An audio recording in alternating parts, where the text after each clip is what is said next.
Good morning, everyone. Good morning, Robert. How are you? Not too bad. Not too bad at all. Is it okay? I think the one you sent me was the wrong one. I just sent the other one that I think it is, but we're talking about what Samuel was talking. Yep. There it is. Yep, Okay, there it is. all I see right. the other one. Okay, perfect. I'm not subscribed to Diversity in Comics or Me neither. I Not unsubscribed long ago. I do feel like, at least what I've heard from him in the past couple years, he's a little more logical than some of the anti-SJWs, but yeah, like he just did a video just yesterday about like one simple weird that cuts to the heart of what's wrong with the anti-SJW community, and that's weird. I feel like he's become He's not wrong. No, he definitely isn't, but he's definitely like more, I don't know, I could be wrong because I don't watch his stuff, but mellow, more mellow, more like centrist-y. Probably because he got so used to all the insanity. Or not used, he got fed up with all the insanity, which I don't blame him. And no, I'm like, how can he? He started it. I know, but he didn't make it worse, though. Let's be No, honest. he didn't. He did not make it worse. Others made it worse. It's more laughable when Ethan said he's fed up with some of it. That's a whole nother ball game. Yep. You started it, Tavia. It's all your fault. Good morning, everyone. Good morning to Samuel. Good morning, Gary. Good morning, Raymond. Good morning, Reese and Pika, who can only be here for a short time. By the way, I voiced the Spectre in his the third part of his Christ on Infinite Earth trilogy video. Oh, that's awesome. Yep. That's so funny. Wait. The video. Wait, funny? No. Is it out yet? Yeah. Was it the hour-long one I got the notification for yesterday? Thereabouts, yeah. Oh, okay, because I didn't get through all of it. Yeah. When you get through the story bit, when the Spectre shows up, that's me. Well, the funny thing is with Pika, I will watch it in segments, but that's only because they're so long. But what I actually do is when I'm done, if I can, I just let it continue to play so he gets to the watch time anyway. So yeah, I try to remember where you left off then. Yeah, exactly. Good morning, Udius Lee. Which I agree with Tavia. That Crisis trilogy was disappointing as an adaptation. It was just. Are you? I want to ask if you're surprised. After what we saw from the Tomorrowverse. I had high hopes, and I'll say this: it was probably the best of the trilogy because at least you finally got to the point of what it was about. Yeah, I understand that, but the Tomorrowverse, like, it felt like we went from a 10 on DC animation. Well, yeah, but it felt like we went from a 10 with the stuff from previously to like it started strong. 2. What? Man of Tomorrow? I mean, that was just American Alien, right? Yeah, a little bit. There was those own stuff to it too. Yeah, there was, but I definitely, that one wasn't bad. I know it doesn't, the ones I liked weren't even included in the universe. It was Catwoman Hunted, so good. Didn't have a right to be that good. Super Sons. And then Super Sons, incredible. And, I mean, Long Halloween was just. It wasn't as bad as Hush was at making it like it wasn't even an adaptation, but. Oh, see, I liked the way they did Hush. Well, yeah, but I'm saying as far as how closer it was. Yeah. That's what I mean. Hush was borderline in name only. Borderline. Yeah. But, I mean, Long Halloween followed the aspect more. It just. Maybe it's the Tim Sale art that felt like, like that was so unique for that book.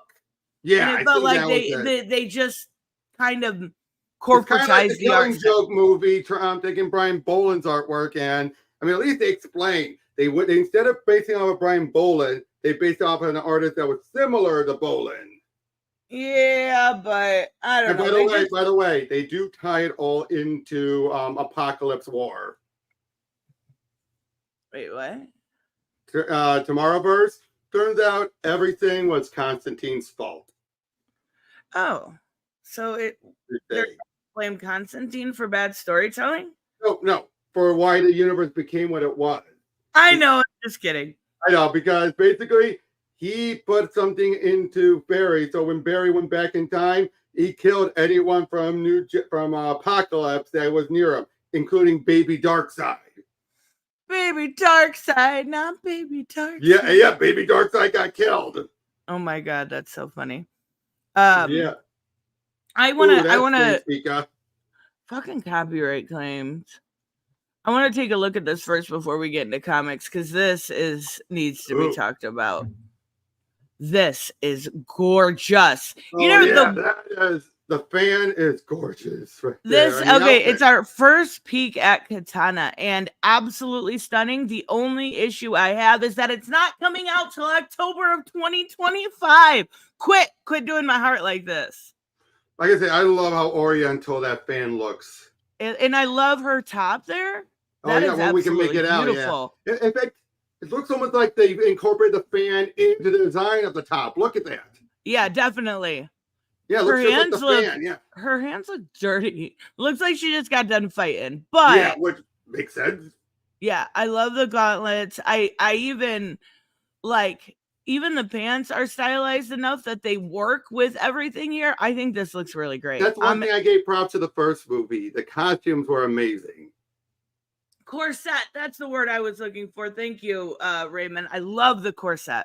Beautiful. Would you agree with that, though? That the costumes, say what you want the first movie, the costumes were one of the best parts. God, the costumes were a 9. Yeah. The costumes were great. The only one that was, it was more of a CGI costume, but it was the Cole. What was that? But Cole's an original character anyway. Yeah, so his was... And then it was simplistic, which was fine. He was just learning his. I meant the actual adaptive like Sub-Zero and Scorpion. Yeah, all perfect. Oh, so good. I watched a movie the other night that had literally 3 Mortal Kombat characters in it out of 2 people. It was 47 Ronin. Oh, I've heard of that. And it had at Shang Tsung. You mean the original? The one from the movie, but then it had the not Sub-Zero, the Shang Tsung in the new game. Oh. Who also plays, I'm so confused. There's so many. So you have 2 Shang Tsungs. Yes, it had 2 Shang Tsungs, and then the guy that plays Raiden in the new movie. I was like, this is so Mortal Kombat for me. I love it. To be fair, from what I understand, they are backpedaling on Cole in the new one. I mean, Cole is your self-insert character. He's the one you go through the story with. So that's the audience surrogate. Self-insert would be the creator and audience surrogate. Okay, there we go. There, yeah. That's a better way to put it. But, I'm sorry. I'm so tired of hearing that word, self-insert. No, and you're right. I used it in the wrong way. But yes. No. I know. I'm just saying. I am so tired of hearing that word in general. Raymond says 47 Ronin was it was a Mortal Kombat movie. Stop. That's all it was. It was a Mortal Kombat movie with Seppuku. Oh, goodness gracious. Okay. I won't spoil much, but I did see the first episode, and I will say... Give us your thoughts. Oswaldo worked. Oh, my God. It actually worked because they stayed... Mini Driver put it best. Cowboy and Penguin is less... Doesn't really mean about their gender. They're a creature. And if you look at it from that point of view, she's not wrong. And they do portray it that way. Like her... Wait, say that one more time. Penguin doesn't matter about their gender. They're not much a human being. They're more of a creature, and I'm not saying, here, she's still a human being. I'm talking about the Penguin, the character comes more like a creature, less of a person. But Penguin's a person. No, I know. But there's less of humanity in this version. So this is going more for like what you've seen in Arkham and all that. But there is stuff like she's a mother in this one and all that, but Oh, well, that's trust cool. me, yep, stuff like that. And yes, she sings, she performs on her the Iceberg Lounge, which is a boat, but it's like, that makes sense. So there's things that work for her gender, but deep down, it's still Penguin. It is still what you expect from from Oswald or Oswalda, either or. It's still, and she gets a major victory even in defeat at the end. Of course she does, because she's a woman. No, it would have worked even as Oswald, is what I'm saying. Even if it was just Oswald, that part had nothing to do with the gender. Her plan, her scheme, pure Penguin, nothing to do with the gender. The only thing that dealt with the gender was her look, some of the flirting, and being a mom. Okay. All right. Well, But everything else about it, like Barbara, Batman, so much was good. What? Reese, I love Reese. This is exactly opposite of what you said. I thought it worked, in my opinion. It wasn't the greatest, no, but I was probably because I was expecting a lot worse. I was expecting a lot worse with her. Okay, here's what's gonna be the deciding factor. I'm gonna watch it. And I'm going to give you guys my opinion. How many episodes are out right now? All 10. All 10 are out. Oh, there's 10 of them. Okay. Reese. And I have looked in a bit about the Harley stuff, and it looks like they're going more with her being an anti-villain, more or less. Okay, so that's not really anything new. It's basically, yeah. No, let me get this from Punk. Yep. Hey, ma'am, Tristan, Canada's not real. Chat in Drama King Bob. That's my new nickname. Read the first issue of the new Witchblade series. Same, motherfucker. I read it last night and I liked it. I bought 2 Berserker one-shot comics this week. I seen Keanu talking about that a little bit. A Face Full of Bullets and Fallen Empire, pen and ink, aka Black and White. That's awesome. Wait, it was Witchblade, right? Hold on, now I gotta check. Because I seen it and I was like, okay, that actually, yeah, it was Witchblade. Because it starts off and she's like, I've got an hour to live. Witchblade #1? Yep, I did. And it's by somebody Bennett. Marguerite Bennett. Yes, that's Marguerite Bennett. Nice. Yes. Yep, I absolutely did. But that's awesome, Punk. But and I showed by Bullock, Harvey Bullock. They're going with the full corrupted one here. Wait. With Bullock. Corrupted? Because remember, he used to be corrupt in the early days. Yeah, but it's going to be the same story where he's corrupted and he sees the light. I don't think he's going to see the light. I think they're going closer to Eckhart from the Tim Burton Batman, where he's just a scum. I made it. Good morning. Good morning, Hooded. That's always with the hair. You're never going to get away from that. What is this obsession with my hair? I don't know. Is it because you can't see Raymond's hair? Is that why? I mean, you can see Raymond's hair in his picture. Maybe that's that. Oh, goodness gracious. All right, we got a lot to talk about today. Mm-hmm. We've got some news from Colin Kaepernick and some comics I'm not quite understanding, so that's super fun. We got some stuff from San Diego Comic-Con. We got the Eisners. I'm very curious. I have not looked. There is one time there I want to see your reaction to, because you're just like, wait, this is really a book title? Oh, no. I'll say there's a lot of things that we don't recognize. I just went over it. A lot we don't recognize, but I don't know.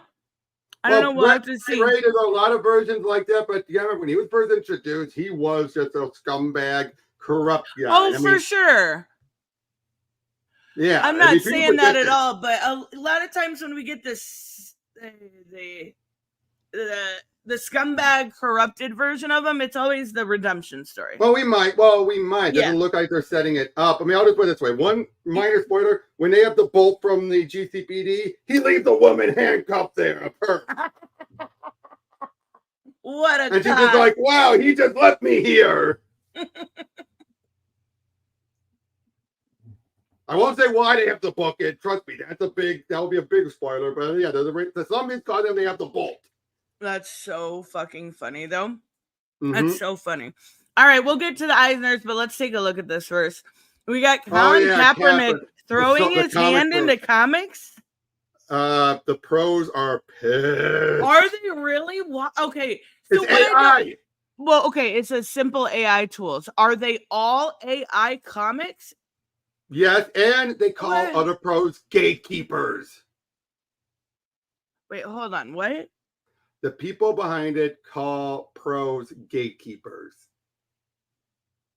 I mean, people have been calling them gatekeepers for years. That's but they're saying they'll be like, this will get real people past the gatekeepers. In other words, we're going to steal their artwork using the AI so anyone can join comics. Okay, so this is actually okay. Let's okay. It says Lumi is empowering anyone to be a storyteller regardless of their skill set. So what are you doing? Writing the stories and then AI generates the art? Which, to be fair, there have been things like that out there, yeah. But I wouldn't be surprised if this will just be you put in the basic stuff and it comes up with everything. Oh my god. Fuck all of that. First off, fuck that because it's AI. Like, just plain and simple. I'm not a fan of AI at all. Like, when you're professional artists and all that, Gary, that's what I mean. The pros, the professionals, the people actually in there. Like Tom Taylor really told him off. Oh, did he? That's great. Oh yeah, he didn't say like, why don't you take that 4K you got and actually put it something worthwhile? Yeah, this is I'm curious. So he says it's time to free creators. My new company now is this. You can sign up now and start creating. Okay, I'm absolutely going to fuck with it over the weekend and see what I can create just to see what it is. I'm gonna put that in my favorites. I just want to see. I don't like AI. I'm not obviously going to use it, but I just want to do it too. Here, this is the website here. Free the creator. See what I mean? What creators and democratize storytelling? That is not. What is that? It basically means let anyone do it to try and basically, from what I understand, he tried to do his own comic book. No one cared for it, so he'd be like, "Screw you to your professionals. I'm gonna do it where anyone can do it and tick you off." I mean, I understand the want to do it, but just because there's a want, Colin Kaepernick can absolutely. If you go up, at one point it says transforming any person in creator into Disney. The democratized storytelling by providing tools for creators to turn their ideas into finished products, as well as distributing and merchandising those stories, transforming any creator into Disney. By leveraging advanced AI tools, Lumi enhances the creative process, allowing creators to focus on bringing the stories to life. While the platform handles all the logistics. There's so much red flags in that one statement. Oh my god. I can see this is, yeah. Like, I mean, web, like this could be a alternative to something like Webtoons, but it's all AI. So I have, you know what I'm saying? Like, it's just not something I would personally like use. And this is his company, so of course he's going to get kicked back. Oh, of course, absolutely.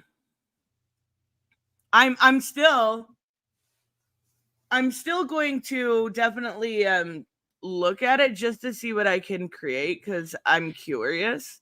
But yeah, but that just sounds yeah. No, in fact, I think I've seen some of the pros other pros reacting to it. I'm trying to find I think Bling Cool did an article on that where they showed some of the reactions because they were not happy. No, I mean, how could you? Like, that basically what he's doing is trying to not come for your jobs, but in a sense, yeah, because you're using stolen art in order to create AI. Like, okay, I want to be clear here. I have no problem with AI as long as it's not taking someone's job.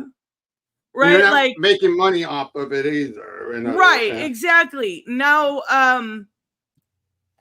in a large scale like this, that's where I have the issue. Like people playing around, and I do it too, with like AI filters and like I don't give a shit. That shit's fun. I do it. Like I mess with CapCut and do like, this is me as a Marvel character, right? Like that's AI, but what I'm saying is I have an issue when it starts to affect people's livelihoods. Oh, by the way, shout out, happy birthday to Ingrid. Oh, happy birthday, Ingrid.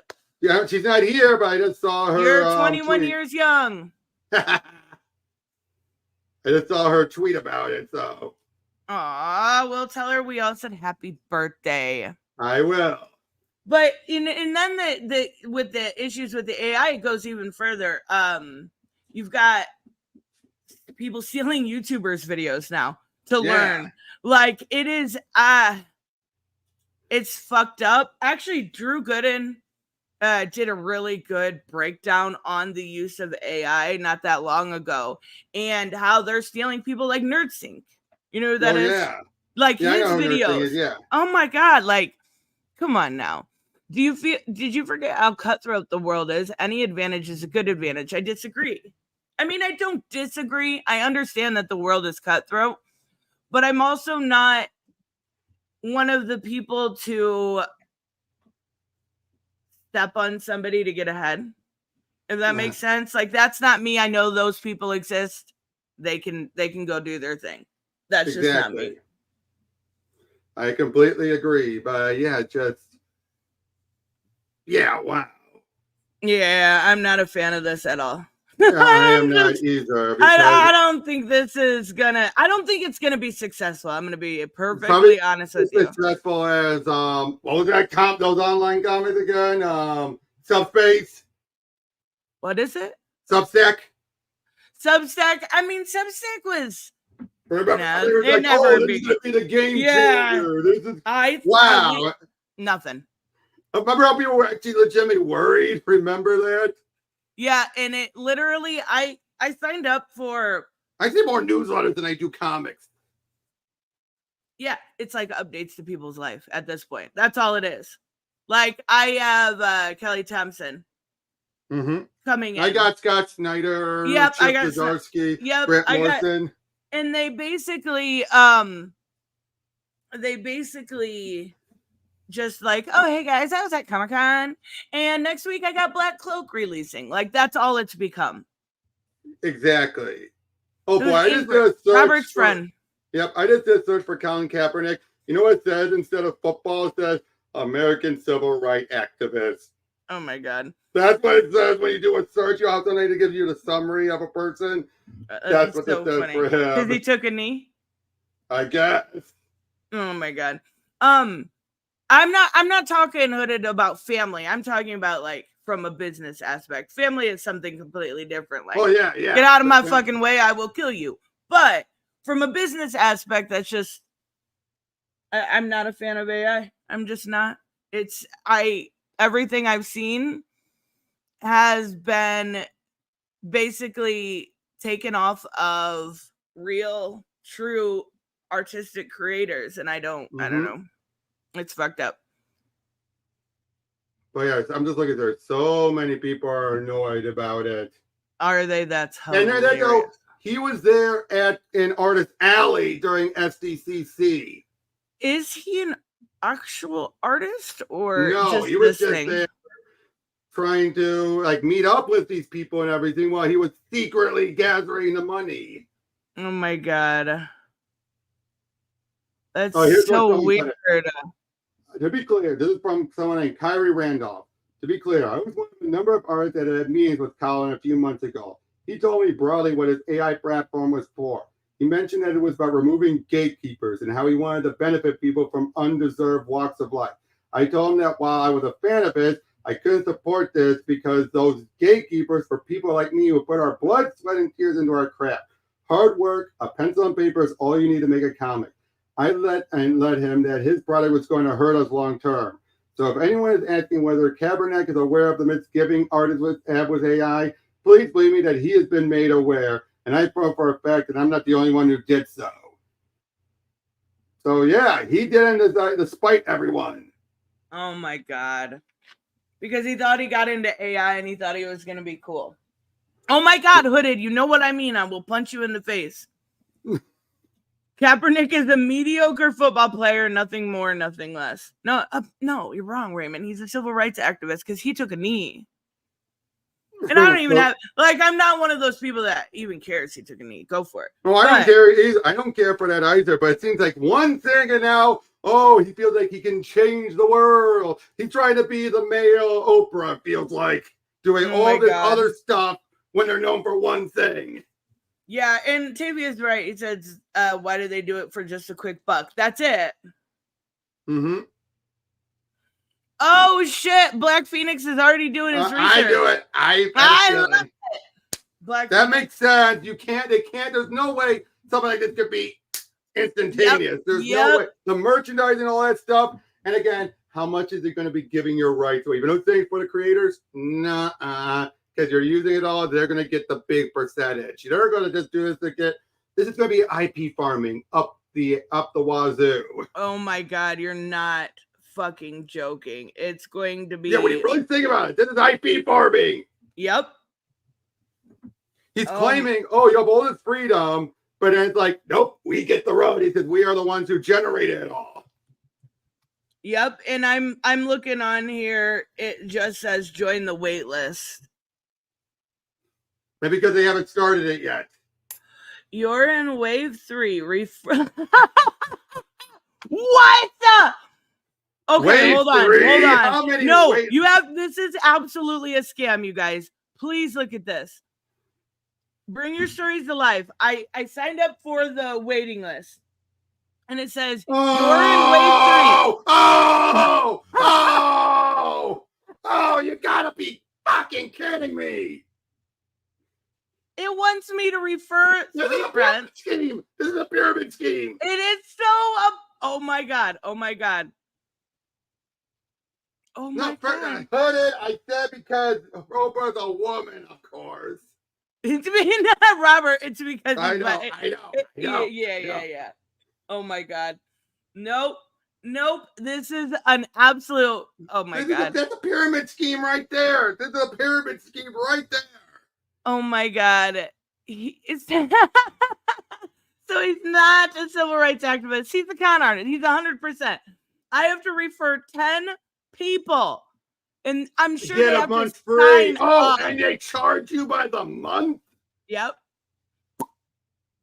What the heck is this thing? Oh, but free the creator at a cost and at a and rope other people exploiting your friends. Yes.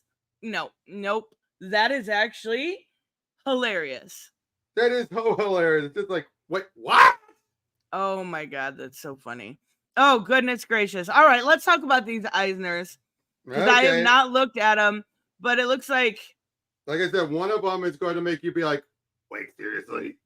All right, let's see. Best writer, Mariko Tamaki? And this, apparently this roaming is a semi-autobiographical of her and her cousins visiting New York.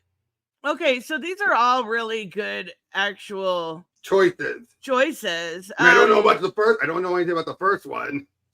I think I would have picked Kelly Thompson personally. Agreed. I'm not going to argue the next one. Tom Taylor, no. Mark Wade. I mean, yeah, Mark Wade. I think it would go for me like Kelly, G. Willow Wilson, and then Mark Wade, and then Tom Taylor, and then Tom Taylor's earned it for Nightwing. For Nightwing alone. Oh my God, yeah, absolutely. He's earned it for Nightwing alone. Tom Taylor is a no for Tibia. That's funny. Best writer and artist, Daniel Warren Johnson. I mean, how can you argue with How can you argue? Well, I have to wonder if he did those first couple of issues because he knew, one, he wanted to get off to a good start, but two, because he knew he'd get an Eisner for it. I actually got Back to School Hack and Slash. I just never read it. Clement. No. What? No. Yes. Oh, okay. God, that's Is that a pity? We never went through book 2. We did go through. We didn't do it live, but I have read through it, and good God, it's what we feared. Remember? Oh my God! Yeah, pairing them up and all that. Yeah. Okay, I can't believe that's even a thing. And okay, wait, a guest in the house. That's not okay. So I know, Knight's House on the Lake. I think so. From DC, it's yeah. They're doing a new one called Nice House on the Ocean. I'm curious about that one. What's this? The next one's for best penciler and inker or pencil and inker team. This is Tamaki's cousin who was there, so she's the artist. But yeah, they beat out Dan Mora. Okay, that's wild. But now, I haven't seen the book, so I don't know. Yeah, it could be good. We're gonna take a look. Actually, Raymond, she left AJ behind just because she couldn't settle down. I'm sorry. That defeats anything like that with the rest. It defeats all the world building that was put within any of the games. The last. Wait, what would it be? Just the last game? No, it started. Yeah, the whole franchise, even because even with the lead, she kind of bad man. Yep. So this is who won best art. This is who went over Dan Mora. What? Okay, I'm not saying this is horrible. It's elementary. It's interesting. It's not bad. It's a stylistic choice, but it is not over Dan Mora. Wait a minute, Raymond, you know about Kenny, remember?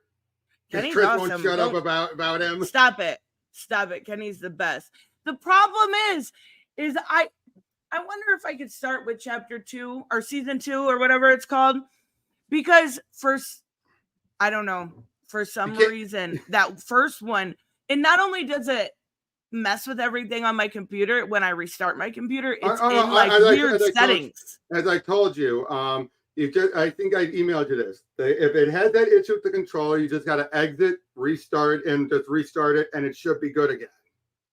And then the other, because it keeps knocking the controller out, but it messes. I don't know why. I looked it up. It happened. Well, really went too soon. Seriously, too soon. How is that too soon? Now it's over 10 years, however long ago. Soon. Still too soon. Still too soon. It'll always. Oh yeah, remember how they revealed he died in season 3? I said too soon. Got in the car. Because trying to teach Clementine how to drive. Yep. Yeah, and she left him. No, he told her. I don't care. You don't leave. Kenny behind. His legs were busted. It's all right. She can carry him. Yeah, because she drove badly. Because she either drove badly or because he taught her wrong. It's probably because she drove badly, because he would teach her just fine. I'm just saying. But I also wonder if I have the definitive edition. I wonder if I downloaded separately. I can get you the separate old ones, the non-definitive versions, but I don't know if that will be any better with using the controller. Okay. But you know what? I honestly think you should get a mouse, a legit external mouse. That should make things a lot easier. That is true. I mean, I have a touchpad. I know. The touchpad, but your hand is huddled over the touchpad. Yeah, it is. This at least keeps you your hand to the right, your other hand on the keyboard. Well, and the other, when I tried to do it a couple of times, and I tried to do it with Wolf Among Us. The touchpads are not good for it's very, very hard. Trust me, because you also have the fact with most touchpads have to double click. It's frustrating. That's why I say it is. Just get an external mouse. They're cheap. Chris. Yeah, that is true. Okay, we've got best painter or multimedia artist. Okay, this is fair. Yeah. 100% fair. Well, I mean, I love Liam Sharp too. Oh yeah, but what has he done recently? I see those one, Nemesis, the Noctera one, but I don't know what the other one. Liam Sharp also did Well, Green Lantern was before a no, couple but years he ago. did an independent book that you could get, and he had it on there for free. That wasn't that an art book? Yeah, and this is for art. No, but I think they actually have to be in an actual, like an actual comic. An actual comic. Art books do not count. Also, Martin Simmons is amazing too. Oh yeah, and I saw that Universal Monsters. I've seen that book. Oh, he also does. I'm pretty sure he also does Department of Truth, but I don't think it came out this year. No, I could be wrong. But Sana Takeda or Takeda, great art. Yeah, great artist. Great artist. Monsters, incredible. Graphic novel, in other words. Yep. Oh my god! Who didn't see that coming? I totally thought Alex DeCampi would win. Yeah, given how you just gave the awards for best writer and artist, the people who worked on the book. I was joking. Alex DeCampi is terrible. Just downright terrible. She is. Best new series. Samna, A Bedtime Story by Becky Cloonan. And I'm surprised there's no Ghost Machine book out here. Then again, no. The first issue it would only be that came out this year, not last year. I would actually. I haven't read Samna. But Phantom Road was very good. Mm-hmm. I really like that. Black Cloak. Cloak. You can't go wrong with Kelly Thompson. Right. Beneath the Tree Where Nobody Sees. Never heard of that one. Local Man, I read the first issue of it. That it's not for me. But it's got Tony Fleece on it, so I mean, wait, what's this category? That's continuing series. Yep, no surprise. No, that's bullshit. Oh, Trish, it has been incredible. Literally every other one is better. Trish, you haven't even read it, so you can't say that. That is probably the only one you haven't read, and that's the only one you haven't read. But Wonder Woman should have won. Nah, Birds of Prey. Birds of Prey does win one award, I can tell you that. What the fuck is the next one? I knew that's the one I was saying. You're going to react what is this? What? I don't know. Pee pee poo poo. What? I wanted to hear your reaction from that because I'm like, what? What is? And it beat Superman Lost. It beat Godzilla. Here there be dragons. Kill your darlings. The cult. How? Oh my god! Hold on. I gotta look it up. Yeah, that's what I'm doing right now. Please tell me there's something. A one-person anthology series. A one-person What? Recommended for girls and gays? That's literally what. Issue 420. Silver Sprocket, that's right. What? It's my 8-ball. Look. Wait, huh? Oh, okay. Sure. I guess this is a thing. There's nothing on Read Comics for me to look over it. What is this? They're like showing.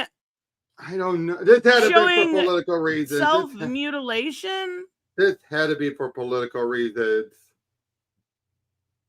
This is just okay. I mean, the book could be okay, but wow. Kill your darlings. Okay, let me go back to this. So The Call should have 100% won. Fucking a fantastic book. Kill Your Darlings, good. I don't know about Godzilla. Godzilla was good, and same with Superman. Superman Lost was interesting, but that was never going to win. Gary, you are out of control. He said that seems like something Nerdette would like. No way. It is for the girls and the gays, though. So I mean, I don't know. I just feel like The Call was so fucking good. I can't I feel bad. Kelly Thompson is not winning anything yet. Best single issue in one shot. So Nightwing won. Yep, that was the point of view issue. I forgot to plug in my computer. Hold on, give me a second. Uh-oh.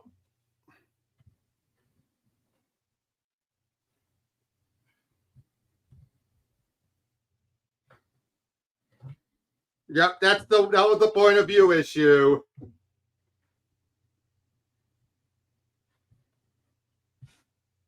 I never do that anymore. I always used to do it. What I was saying was that was the point of view issue. No surprise. It was either going to be that one or the one channel one. Okay, yeah, that one was great. Okay, I was gonna look up which one it was, but that makes sense.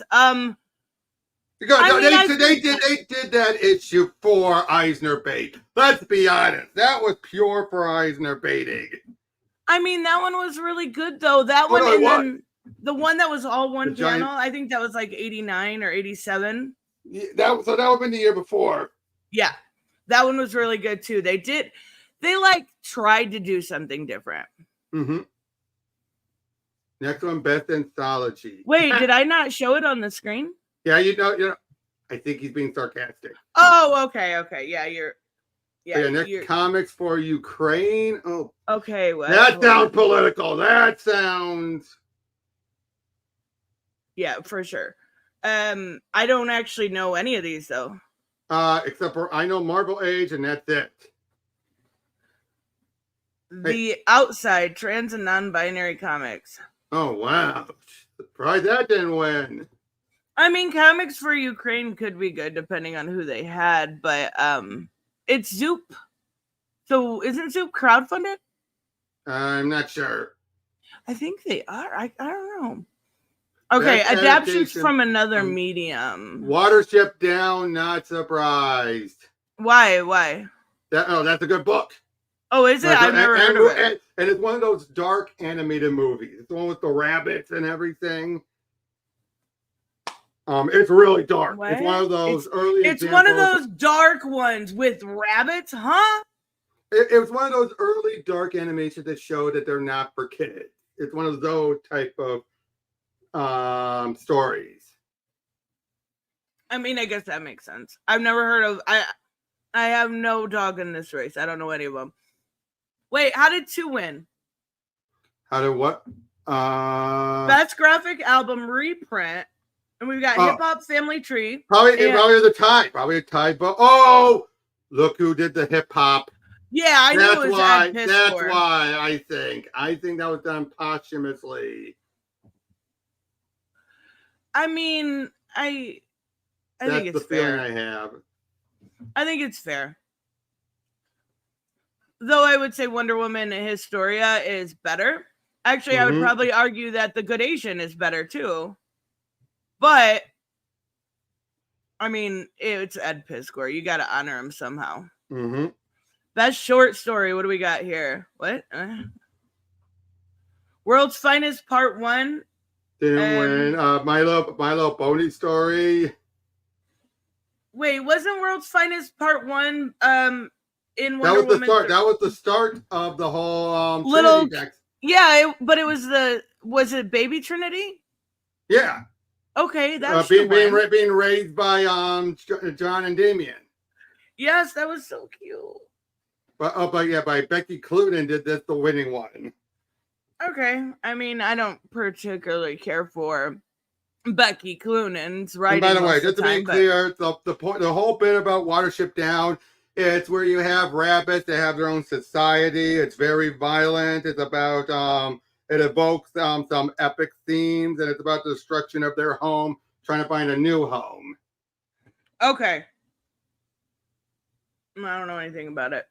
Yeah, I know. This is no. Stop this nonsense. Peach Momoko. Stop. Beating out Jen Bartel and Jenny and Dan Mora. This is stupid. There's no way. Peach Momoko, I know some people like Peach Momoko's art, but it is who did Peach Momoko know to get all this stuff? How does and I'm sorry, I am not a fan of her Ultimate X-Men. I am not a fan. Like, it's okay, here I'll show in case people don't know. Like, it's not bad. I'm not saying that. I'm not saying look up the Demon Wars one, which is that's apparently what she won. Really? Really? Really? Stop it. Stop it. Oh my God. Okay, hold on. I have to show this cover because I know which cover this one is, and it's absolutely incredible.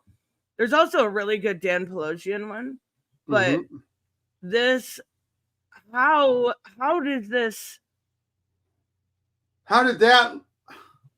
It's a beautiful cover. I'm just betting it's again internal politics. It has to be internal politics. And then the Pride one she did was really good. I think it's the Lovers card, if I remember correctly. Okay, no, it might not be. She did one with Ivy and Harley that right here. There. Yep. Beautiful stuff. How do you beat? Okay, wait. It has to be internal politics. That's all I can think of.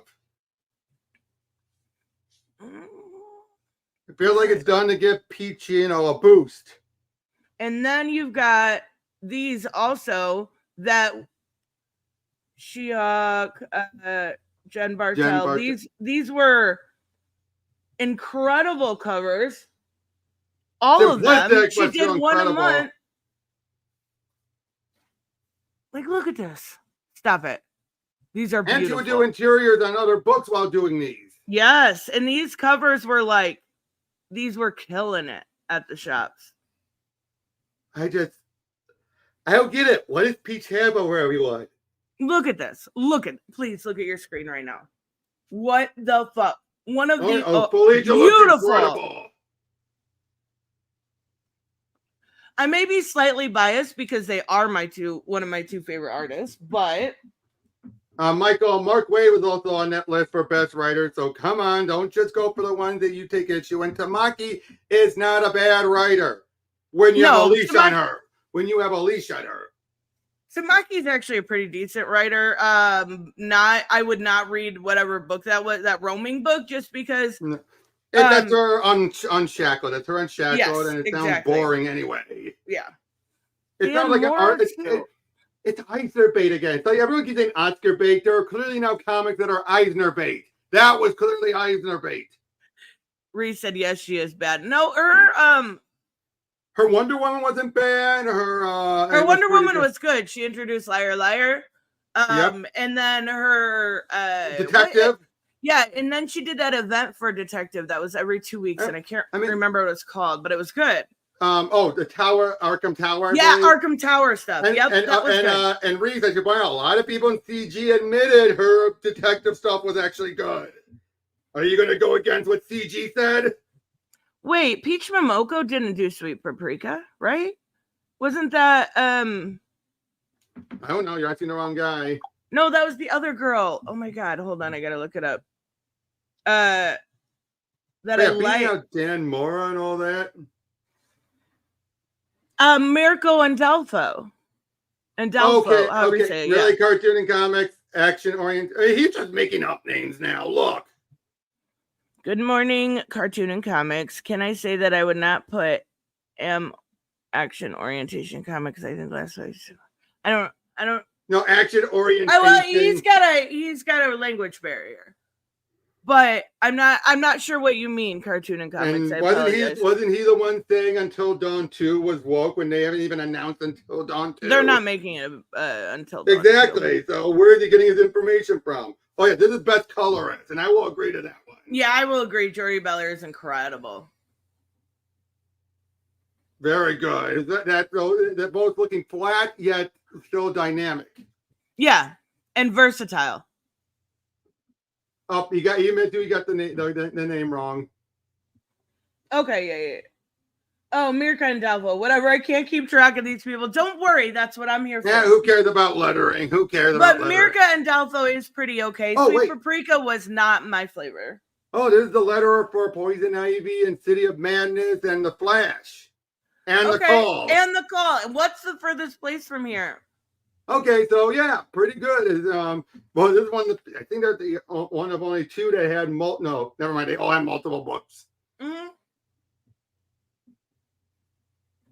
Best humor publication. Yes, the little shark. It's Jeff, the Jeff Bird. Fuck Whatever, yeah. Reese.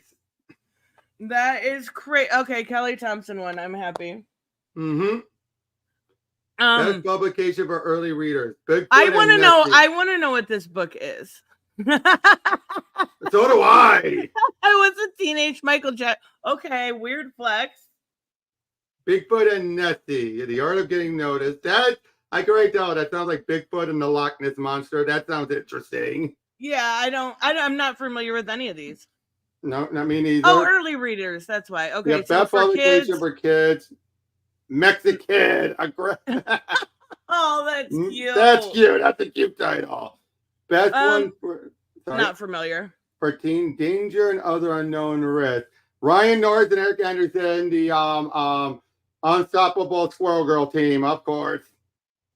Yeah, I don't know. Best reality. Wait. Okay, 3 Rocks. And some of these I've never even heard of. Never. That's a new category if you ask me. Why is whoa, Gary? Why is lettering a category? Because a lot of letterers actually put an effort to some of their work, especially like look at City of Madness. You had the weird lettering for the Cthulhian talk and everything. Letterers are very important. they are. There's an artwork to it. Best graphic memoir. And then you've got people that suck at lettering. And don't get me wrong, I love the Dark Knight's death metal. I love the Batman Who Laughs, but I hated his letters. I hated his letters. The black and red did not work. Like there is a styling choice, and that was not it. Okay, so family style, don't know. Digital comic, let's see. Friday by Ed Brubaker. Oh, okay. Okay. I don't know. I've heard of Black Sad. I know about Black Sad. I've heard of it. What is it? The Cat Detective. That anthropomorphized cat detective. Oh, okay. There's actually an adventure game based off of it that I have on Steam. Oh, that's cool. Laura Olympus. Of course. Nobody else is going to win. That's the most popular webcomic literally ever. Mm-hmm. And Gary, just because people might think of the letter as a footnote does not make their importance any more, it does not make it less. I completely agree. I think letterers are important. They deserve more recognition. Yes, and without them, you would have just Times New Roman or Arial. Or the artist would have to write in do the lettering at the same time. Plus, they have to be able to space out where it goes and in the layouts, and they work with exactly. Definitely. Okay, U.S. edition of International. In other words, translation. Black Sad. Okay. Yep. Yep, that makes sense. Edition of in other words, manga. So I don't know what that is. Me neither. Best publication design: Bram Stoker's Dracula and Mary. Yep. Okay, that makes sense. No idea. Iron Maiden, Peace of Mind. Oh, Z2. I have some Z2 comics.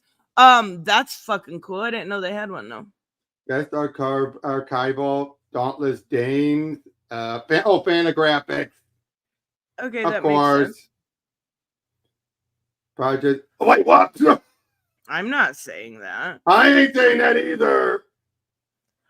I don't care if I get canceled. I just don't. I'm not going to. What the? Okay. And it beat out Alan Moore. I mean, I don't know. I've never read this, so I don't know. I've never read any of them. Best comics rated periodical, Comics Journal, of course. No surprise there. Yep. That's been around for ages. Best comic rated I am book. the law. I am the law. How Judge Dredd predicted our future. Not a surprise. That's a good actually topic. Hilarious. Oh wait, that beat out Dave Gibbons' autobiography. Aww. Academic scholarly. The Claremont Run, Subverting Gender and the Wait, okay, so these are all scholarly works. Yep, papers and everything. So basically, literally all of them are super political. Yep. This one was the one that was the most obvious, and that's it. Oh, wow, that is it. I gotta say, it was beep boo. I just wanted to hear your reaction to that. I mean, these weren't bad. There's definitely. I'm glad Kelly Thompson won something, but And that Birds of Prey at least had like the best colorist at least. I also think that the cover. My big hang up here was the cover artist. Mm-hmm. That one is the biggest one because it's like, really? Yeah, you had Jen Bartel. And, okay, I guess it is what it is. I love them though. They're so talented. So you want? Oh, by the way, did you hear Ramby? And since we want to get into DC All In, yeah. Let me. Do you want to go through the video? Yep. I'll send that to you if you want. If you don't have it. All right. By the way, did you hear Ramby is doing New Gods? Wait, what? Shut up. He is. Wait, there's a New Gods book coming out? And Ramby is doing it. I'm okay. I need that. Tom Taylor's taking over Detective with Mikhail Janin. I mean, that's a pretty good team. If Mikhail can keep up. Oh, the artist was Ramby, is the guy who worked with him on Detective. Oh, I mean, okay. That's not too bad. It all depends on what we're gonna get from him. Are we gonna get artsy fartsy or yes, exactly. It could be good. I love New God stuff. I just we have Jeff Lemire doing JSA and saying God, and Mark Waid doing Justice League. That is one of the best. I'm so glad Jeff Lemire's back. Mm-hmm. And that is perfect for JSA. I was worried who they were going to put on that book. Wait. What? Hold on. Breaking news? I don't. No. Oh, no. I can't handle it, you guys. Oh, boy. What is it? You want to forward it to me? Oh, let me see. Never mind. I've got 1 million. Okay, cancel. There. Oh, no. There's like 3 people in the world. This I can't handle. And the thing is, everything. Sorry. No, I'm just saying. And Neil Gaiman is one of them. Alice Cooper would be another one. Obviously, Alice Cooper is a fucking saint. And then Steven Tyler. 2 out of the 3 are bad.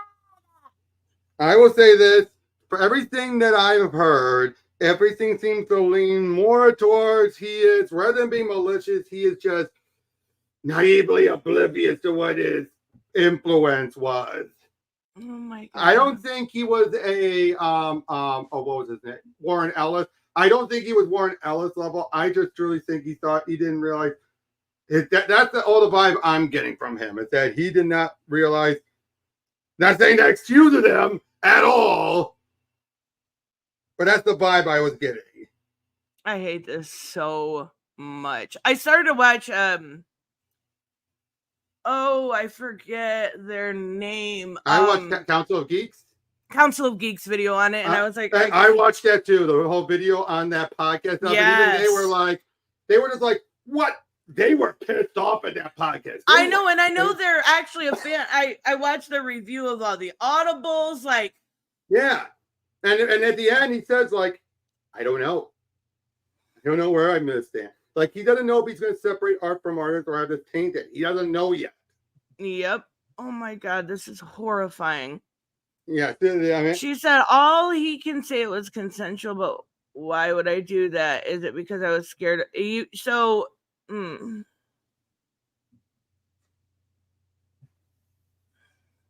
Fuck, man, that's horrible. You take care of me and I'll take care of you. Oh my God. That sounds like some villain shit. Again, I was my statement. That was before I read this. So yeah, no. I get that. But 2021. Wait, is that what it says? Read the bottom one.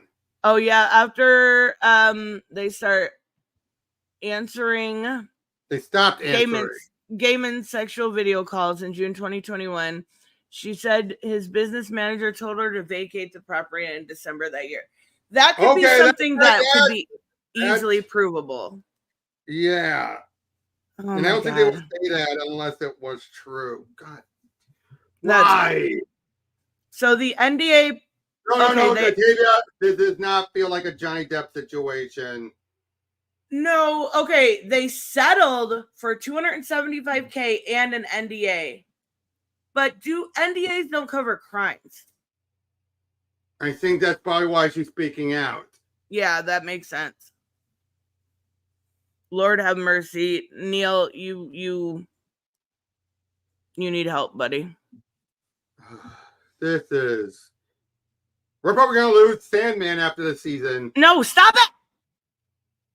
Sure, it's a possibility. It's not a possibility. Okay. We might keep Sandman the show, but I'm pretty sure we'll lose the Audible. Stop it. No. I'm going to download it illegally, so I always have it.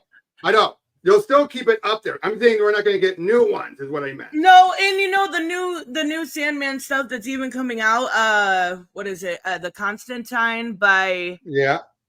I can't remember his name. He did... I know what you mean. Gold Rush, yeah. Isn't very good. What is it? Hell in America or something like that. I stopped reading it after it was so convoluted. You're talking about the comic? Yeah. Oh, that was Cy Spurrier. Cy Spurrier, that's who it is. Yeah, no. I was talking about the Audible, adaptation. I don't think we're going to get a new one after this upcoming one. No, maybe not. That's horrible. No, and the show might continue, but the Audible, no. He was more heavily involved with the Audible by comparison. And they were perfect. They were, but I'm pretty sure whatever one they had, I hope they release the next one at least. Yeah, because I think they only went to... They did 3. They've done 3 so far. I think they only got, there's 75 in the original run. I think they only got to the 30s, mid-30s, I want to say. Yeah, so they could technically do 4 more. Reese says these are grown people. Why is it anyone's business? They brought it to the open, Reese. Yeah. It seems like maybe she did. And he had to settle. There's always 2 sides to every story, for fucking sure. And we need to hear from him. But he's kept quiet this whole time. Even when that podcast released, he's kept quiet. That's not a good sign. I think he did say, yeah, this isn't true, but it was all consensual. But I think that was the extent. That was the initial one. That was the initial one before the podcast released even. Once the podcast released, he had said nothing. I hate this so much. I hate it so much. Okay, let's focus on good stuff. Yeah. DC All In. Let's watch that. Yes. But thank you, Samuel. I appreciate it. Even though I hate it. We had to go over it. We had to go over it. Especially Neil Gaiman. Like, come on, that's my favorite writer fucking ever. Stop it. Stop being a weirdo perm. Stop it. Stop it. Please. I appreciate it. Now let's watch this. Yep. No audio. No audio. Talk to you about exciting initiative coming to DC Comics in October. But I'm doing it with an old friend, Scott Snyder. Hey, man. God, you look so fancy. You're freaking me out. It does. Well, this is my show, and you're my guest, right? I'm the host for my guest, so we're here to talk about comics. So let's talk to everybody about All In. This is something we've been working on forever. We've been working on it for a couple years behind the scenes. Even though Scott is aging, he still has like a baby face. He does, even with the beard on him, the slight beard. With some incredible creators, and we're just so excited to bring it to you. So what is All In? Like, All In is the biggest initiative that DC has done. And did you by chance see the chat? What? When this was going? I saw some of the chat. Why? Like, there was people in there just trolling the fuck out of it. Like, they're going to announce that Eric July works for DC Comics. And they were like, as long as there's no gays, as long as there's no woke. I genuinely that's the one. I saw a little bit. Whoa, come on, Hooded. He looks like a douche. No, I'm just saying he's got a baby face. Mm-hmm. Eric July is an idiot. Yeah, but if people were trolling in there, and I like... Surprised they didn't get banned for it. They don't have mods. Come on now. Good point. The better part of a decade, honestly. Josh and I have both been really lucky over the years at DC to be a part of a couple initiatives. The difference between sort of an initiative and an event, also an event is like a big blockbuster story that creates a couple open spaces. I saw Comic But an Pop. Yeah, I initiative is a saw moment when the Tavia entire and company Comic comes Pop. together Yeah. to kind of create a moment, like a seismic tectonic. So is this going to be? Basically, it's like what Infinite Frontier and Dawn of the DC was. No, That's an initiative. Yeah, I understand that, but is this what I was saying? Was this going to be Clark? Because I kind of dig the long hair. Hard to tell. I think that either that Clark or that could be John from the end of Absolute. Oh yeah, maybe. Moment at the company that sort of redefines it and tells one big story that invites everybody in to celebrate comics at once, and that's sort of what All In is going to be. Every initiative has its purpose, and for us, that's All In beautiful. is a rallying cry. All In is about reminding everybody that wow, this medium, look at the Batman. comics, is where the biggest stories are told. It's where the characters are reborn, renewed, where the biggest legacy storytelling happens over and over and over. It's the greatest continuing story in the world. Yeah, one of the things that we've always talked about. That was another thing they kept saying in the chat too, was basically, so it's a reboot. No, it's not a reboot. They had to keep saying over and over in this video. It's not a reboot. It's its own separate thing. Also, disrespect, Williamson. You have all of the Garth Ennis omnibuses, and they are not open. Unacceptable. Well, no. First one is open, so he probably just still hasn't finished that one. All right, there we go. Keep reading your preacher. You will. But that seems to be that. I bet he's the kind of guy who doesn't open until he gets to the next and gets to it. No, punk. Long hair Superman is better. Long hair, which is what he had. No, he didn't. He had a fucking mullet. Dan Jurgens keeps saying it was long hair. I'll take Dan Jurgens' word at it. I can see with my eyes that it was a mullet. About the last few years, so whenever somebody tries to do an initiative, they always either try to do something brand new with new stuff, or they try to do stuff that always embraces the classic. And one of the conversations that Scott and I were having, is it just be a little bit like John Favreau? A little bit, maybe. Not a lot, but a little. Yeah. It's that type of when you see him at a certain angle, he has that look. I want this Catwoman. I always love looking at people's backgrounds and look at their little figurines. Okay, that one's Superman's on awkward position on the right. Oh my god. You know what would have been the best troll ever for him to do is to take these two Superman and have one bending over and this one getting him in the ass and just put it up there and not say a fucking word about it. It looks like he's looking up at his ass. Yeah, it does. But it would have been fucking great. That would have been great. Come on now. You got this, Williamson. How do we do a new story that introduces all of these pieces of brand new stuff, but really elevates all these classic pieces that we really love? It starts with story. For us, every great initiative has a character, has a sensibility, but it's a story. It's about creating something that opens up opportunity for creators to come in. You know what worries me about this? I'm really bad about this, guys. I apologize. I paused way too much, but I'm kind of getting a little bit of Mortal Kombat 1 vibes where they're it's all new, it's all different, and you're gonna fucking hate it. I think they meant literally because they are wrapping up stories by September and are going to start, new stories. Even with King, he has to wrap up the Sovereign, start into something new. Are you signed into StreamYard? I'm sure, right? Yeah, why? Did yours stop updating? What do you mean? My chat is frozen StreamYard. It is? Yeah. Last thing I said was bring back Mullet Superman. Yep, that's what I have too. Okay, yeah, it's not. It's StreamYard. Updating. Yep, it's StreamYard. What the hell is wrong with you women so much? You should know that by now, Reese. Come on now. Yep. So anyway, yeah. Stories that they want to do in the best way, in the biggest way possible. Again, an initiative like this, All In, is about inviting everybody in, all the existing creators, some new creators, everything, to tell their best stories. And Kelly Thompson's got a book, right? The idea is to create the Still has Birds of Prey. Still has Birds of Prey. Many years. No, I mean in All In. Oh yeah, Wonder Woman. Okay, good. Where DC will be starting all kinds of books, brand new books in your continuing series, the series that you love. There's no reboot. There's no retcon. But they will have new story arcs beginning in October. And I understand that, but people are this is a totally separate thing. And that's what people need to realize. And I agree with Raymond. I'm looking forward to this because keeping current canon sometimes is insane. So you can go and just read Wonder Woman over here if you want, or just read, Batman. Batman is a thick boy, but you know what? He's broke now, and that's super original. Well, okay, again, he starts off this way. In other words, he doesn't have a built-up, legacy or anything.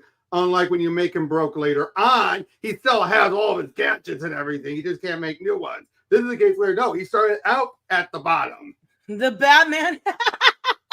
Oh my God. The Batman who lives. That's what people have said. I'm stealing that. The Batman who lives. That's not the first. He changes it the first. He's bringing up others who have said that. The Batman who lives. I fucking love that. That's so perfect. Hey, he does look like it. Yes. Oh my God. Everything begins there, and it all starts with the all-in #1 special. And that's one of the things. Like right now, we're in the middle of this flip awesome book? Absolute Power event with Mark Waid. Huh? The all-in one shot is a flip book. What does that mean? Meaning you can read one side and then flip it over. There'll be a different story in the back end. Okay. All right. That makes sense. I do want to look real quick. I know I use this for my... The Batman who gains. Oh my God. That's so fun. The Batman who swole. Oh my God. I love it so much. So that must be Clark. I absolutely adore the way they made him look. I think it looks great. They look like with Diana, they went back to her new 52 look. Yeah. But with sleeves. I mean, I don't hate it, but I think Clark's is the best redesign. Yeah. Well, like I say, seeing Batman in this artist style is interesting. Yeah, it's better, but I don't. He looks like a Liefeldian drawing. Yeah, yeah. He looks like Liefeld Cap. Oh my God, that's why I don't like it. It's not good. Oh my God, Hooded. You are fucking fired. I can't even oh wait, it did just update. The Batman the Batman with the lip. Shut up. Wow. That's so funny. The Batman who can't afford a burger. Poor Batman. You kind of deserve it on all in. My fucking cat just started updating too, so that's awesome. Of this awesome Absolute Power event with Mark Waid and Dan Mora, and they're totally killing it. Awesome story. Gorgeous cover. It actually ends with some really big moments for the DCU. And that's where we start picking things up with All In #1 in October. It's going to be a flip book. Scott and I co-wrote all of it, but it's a flip book where one side is being done by Daniel Sampere, who is awesome, who I did Dark Crisis with. He's killing it on Wonder Woman. And the other side is being done by Wes Craig, who is an awesome, awesome artist. We're really Wes Craig. That's a new artist. I don't know who that is. Wes Craig art. Ooh. That is the Universal Monster Frankenstein book. Oh, Deadly Class guy. Okay. Yeah. I know who it is. Okay. That's a good choice. Yeah, that's not bad. It's a little stylized, quite a bit different. People are gonna like Daniel Sampiere's art a little bit more. Void Rivals. They did okay. Void Rivals and Transformers. Isn't Void Rivals like mech stuff? Image. Yeah, not a bad choice. Yeah, I'd say that's a pretty good choice. Oh, oh, jeez. What? Hooded. Oh, wait, it's not updating again. The Batman who came all over your face, Robert. Oh, my God. The Batman who's addicted to steroids. The Batman who took your germ. Oh, my God. So, hold on. I have a question real quick. Mm-hmm. Because I know we're talking about comic news, but it's related to that. So you read All Winter, right? Yep. Okay. Okay, spoilers for people who don't know. Who is that at the end? Let me double check. I don't have the issue on me, so no. There's like a little kid. It's all black and white, and then the kid's in color. I can't, like, it was really good, and I thought it was just going to be a black and white book, but, like, the kid's in color? I'm so confused. And it's, like, Slade and his ex-wife, and there's some kid there. I wonder if it's going to be Jericho? Probably could be Jericho. Or Ravenger? I can't tell if it's a boy or girl. The Batman on food stamps! Oh, my God. Just a sec. That is fucking hilarious. The Batman Who Gains. I love these. They're so good. Sorry about that. See, the vacuum. I didn't need to keep the vacuum in here. Wait, your Roomba? Well, the upstairs room, but yeah.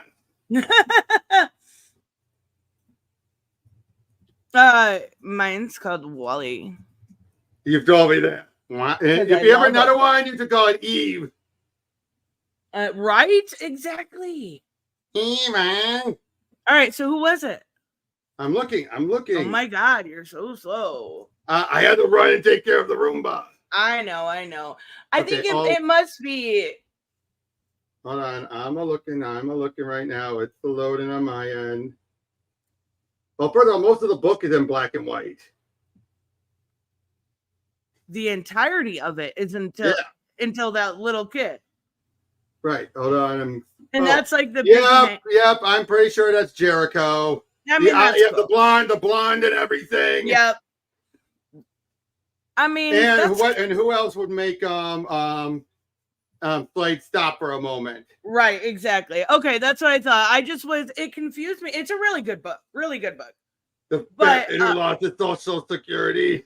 The Batman who lost Democrats. Fucking Democrats.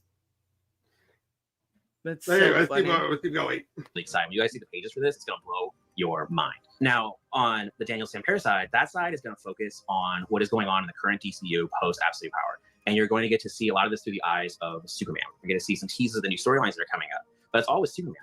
The other side of the story is all through the point of view of Darkseid. This special, what it really does is it reintroduces Darkseid as sort of who he should be, right? The greatest villain in the DCU, the end of all things. And there have been some amazing stories about him. But what we kind of came up with, along with a bunch of great creators, Mark Waid and everybody else kind of working on the lead up to it, is that during the events of Absolute Power, unbeknownst to the superheroes, Darkseid starts to realize that something has always been missing. He senses something in a special moment during Absolute Power that we don't want to spoil. But he senses something has changed. And once he realizes this, it sets him off on a quest that's going to bring him into direct conflict with this new Justice League that Superman is setting up, this more robust Justice League. And the collision between those two forces will reshape the DC cosmology in a brand new way. So I'm guessing, for the most part, Absolute Power is homework. Or at least understand the general concept. And as they point out, if the rest of the DC universe following up, I do like how they are still keeping Doomsday Clock relevant without directly referencing it. They point out Doomsday Clock, I believe, about how important Superman is and how the Absolute universe, it's like instead of Superman energy like the rest of the multiverse, in this case it's Darkseid energy. Hence why things are edgier, not evil, but edgier. People are having having more rougher upbringings and all that. So we've got the Batman with IBS, followed up by the Batman that wears diapers. Oh my God, I love it so much. The blue collar Batman who lost Social Security to the Democrats. It's always the Democrats. Always the Democrats. That's so funny. Okay, so all right. We're all in on all in. A way that we're really excited about. And in the midst of that, it will create, one thing it creates is a dangerous, wild new planet, a new DC universe where we've invited in some of the biggest... So that's definitely this Clark, and this must be Wes Craig's art here. Yeah. So that is new Clark. Yes. Who's this? Who? Right here in the corner. No idea. It looks like Scarlet Witch, doesn't it? It does. I don't know who that is. Maybe Barda or someone? Maybe a redesign.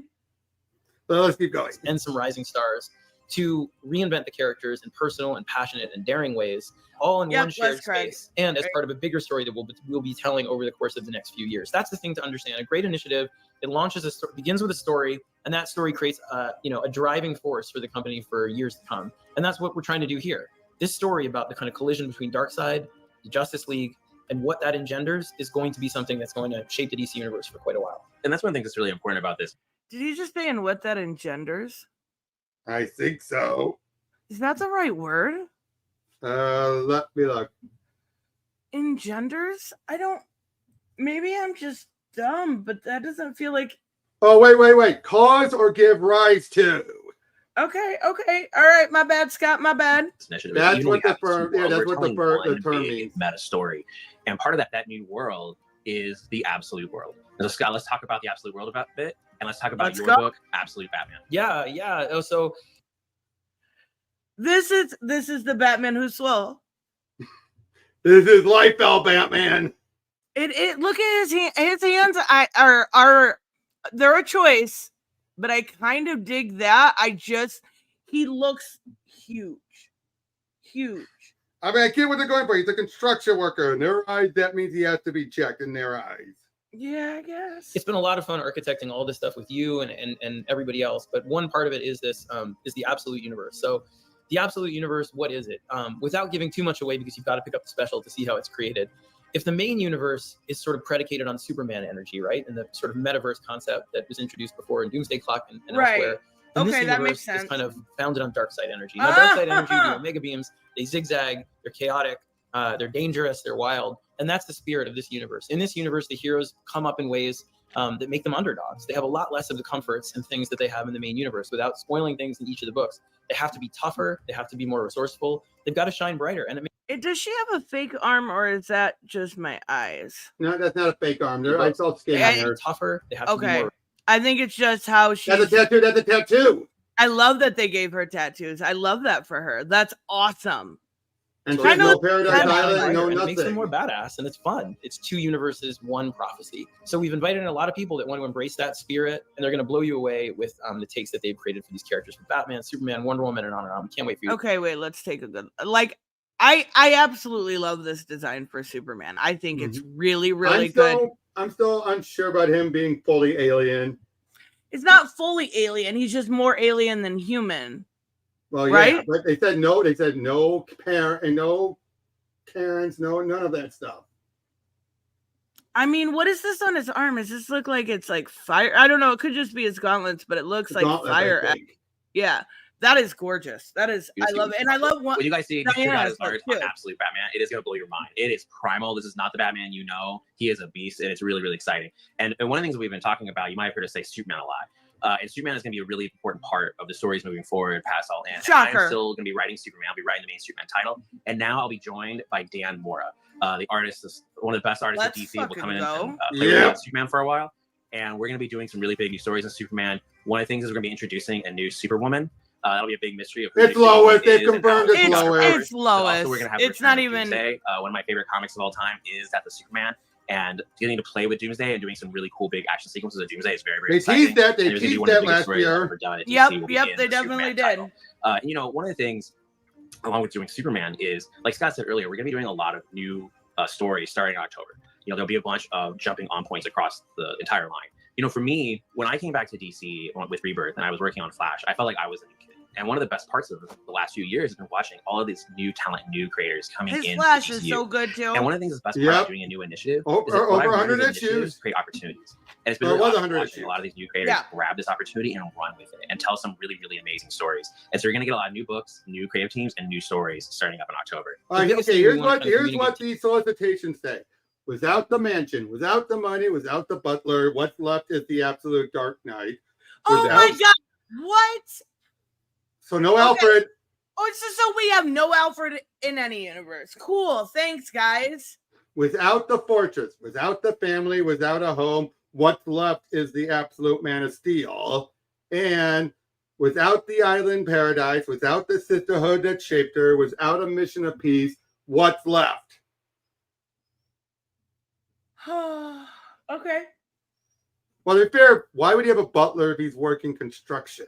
Well, can't it just be his best friend ever then? I'm sure we're gonna have an Alfred. I want some sort of Alfred, even if it's just like his supervisor at his construction job. I wouldn't be surprised. I would not be surprised. Then Scott, he wouldn't get rid of Alfred like that's true. That is true. All right, continue. Actually, that's not true. Alfred is going to be in this universe. Tavia said, "Fuck yeah, let's go." Cool. That's awesome. This is not a retcon or a reboot. Tavia, really, it's it's another statement of the great storytelling that's been happening at DC. What it is it's an invitation to jump in. What we were able to kind of do is create a story that in October will have every book starting a new arc. Some of them are continuing on the sort of storylines that they've been on, but it will be a jumping on point. Some of them will be brand new books over in the Absolute Universe. There'll be new books in the main universe. We're going to have brand new origin stories from October on. Everywhere you look at DC Comics will be a story. Okay, wait. So the new, you'll also have jumping on points for Wonder Woman, for the Green main Lantern. line. Yes. Yeah. Okay, I like that. That's awesome. That's why Green Lantern is starting with the Civil War one shot. Punk said to me, Flash is lame. You know what? I used to be of the same mind.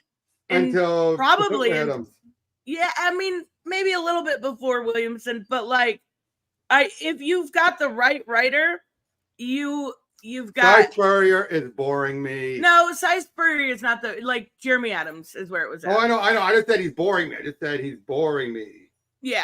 No, you go with somebody like Jeremy Adams and bring that familial tone. It's great. Right, when they say Diana was raised in hell, wait, what? Did they say that? Okay. Cool, actually. So they mean right. Apocalypse, likely. And she wasn't raised on Paradise Island. I kind of want to see this version, but as long as she's not too much Barda. Exactly. That's, you know, well, I don't think they're going for that. Given out they're going to go with the archaeologist vibe and all that. Well, I mean, the only reason I say that they could be metaphorical hell. It could be metaphorical hell. I think they mean Apocalypse. That would be very, very fucking cool, actually. But I want to see what that turned her into as compared to being on Paradise Island. And then I also want to make sure there's a distinguishing factor between her and Barda, because I love Barda. Well, I don't think Barda's going to exist in that universe. I know. One can hope. Or Hades, maybe, Michael said. I don't know. Maybe. Again, we'll find out. No. Tavia, Stan Lee's Wonder Woman was Aztec. I think he meant because the archaeology vibe, but it's different. They didn't play off of that much even. Yeah.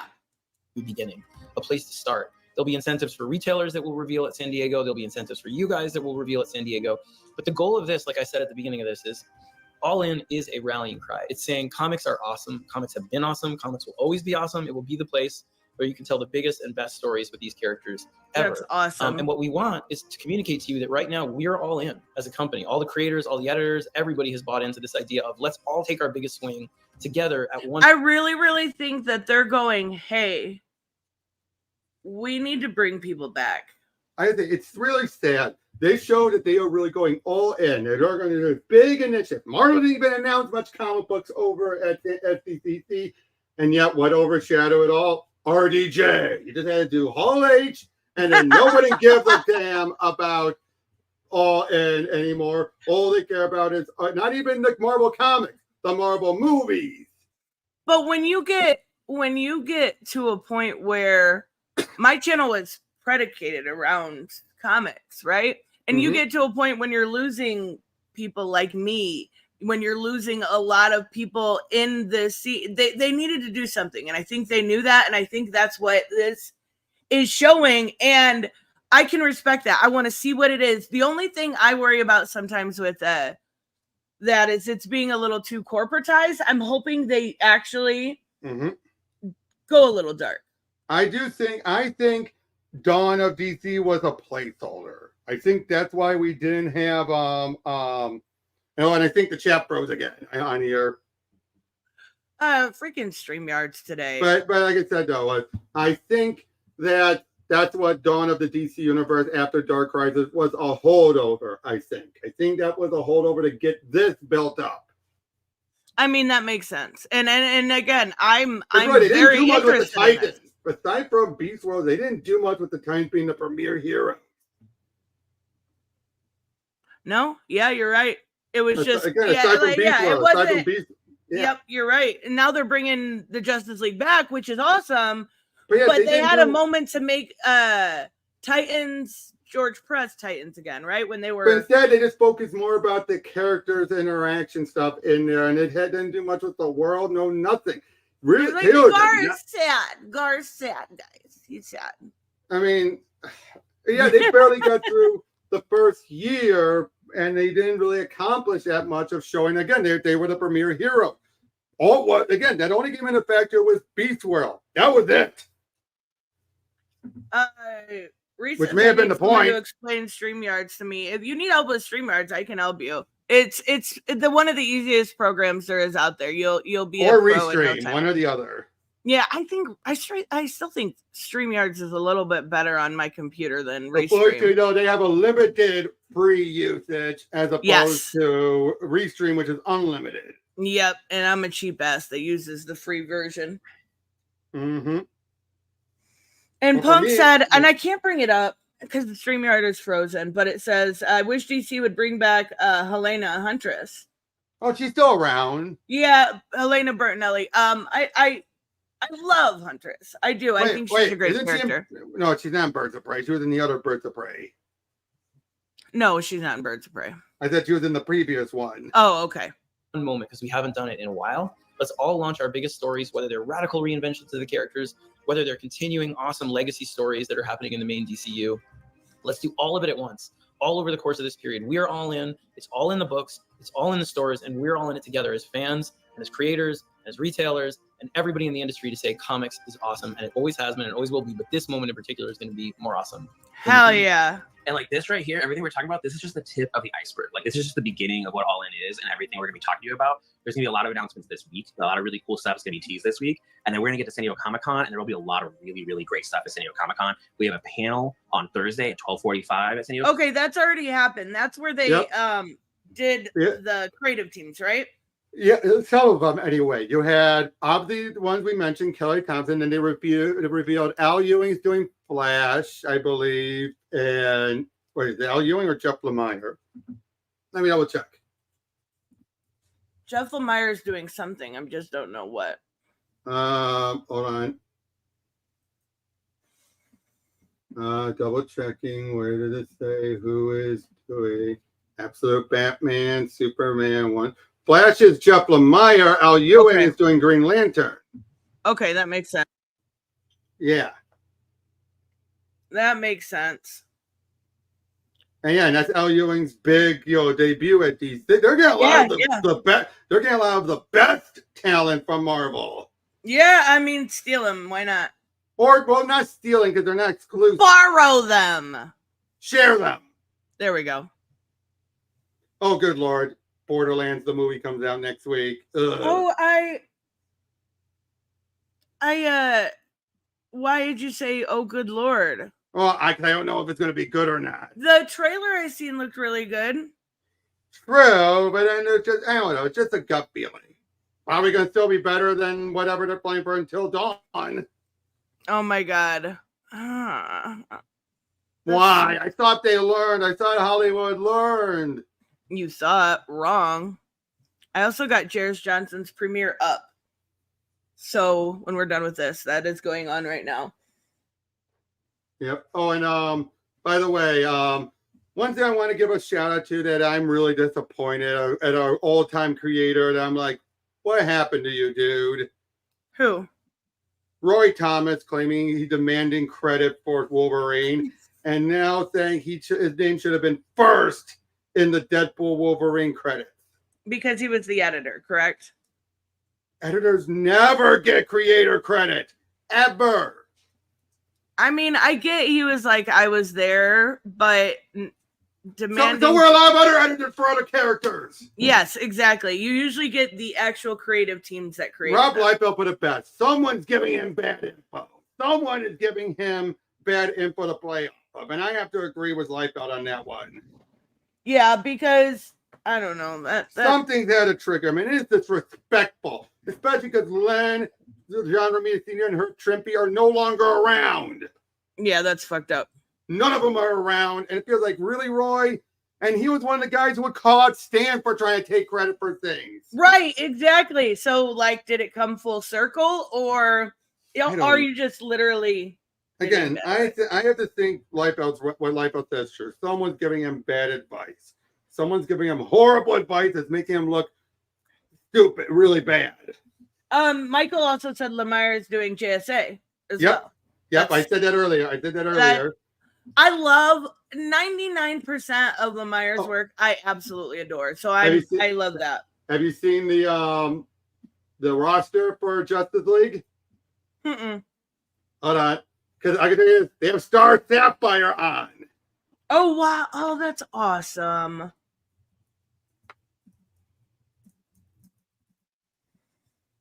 I'm looking it up. I know Captain Atom is also on the team. Okay, For yeah. JSA No, for JLA. or JLA, yeah. Yeah, you have Superman, Batman, Wonder Woman, Flash, Martian Manhunter is back, Captain Atom, Black Lightning, and Star Sapphire. I kind of like it. I kind of Same like here. it. But All right, yeah, Comic-Con, you got to make sure you go to that. Like, there's a lot of really cool stuff that's going to be coming to DC in October, and it all starts with DC All In Special #1. Oh, I didn't realize we only had a few seconds left. Yep. Also, Taylor's also off of Titans. I did know that.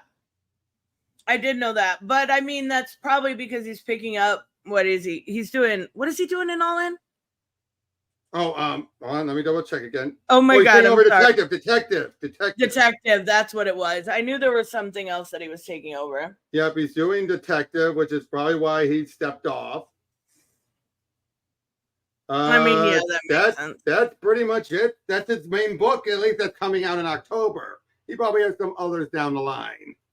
Yeah, for sure. I mean, hopefully, But yeah, but Wade on Justice League, perfect.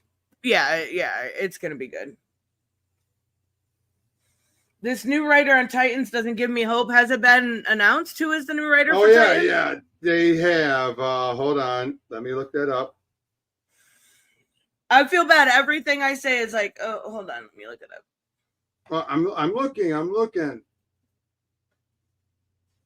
They're better not be changing Black Lightning. I doubt it. I mean, why would they? What's his name? Tony. Who's the creator of him that always throws a fit? Tony Isabella. Isabella. He would have an absolute fit. If they changed him. Oh no, John Layman.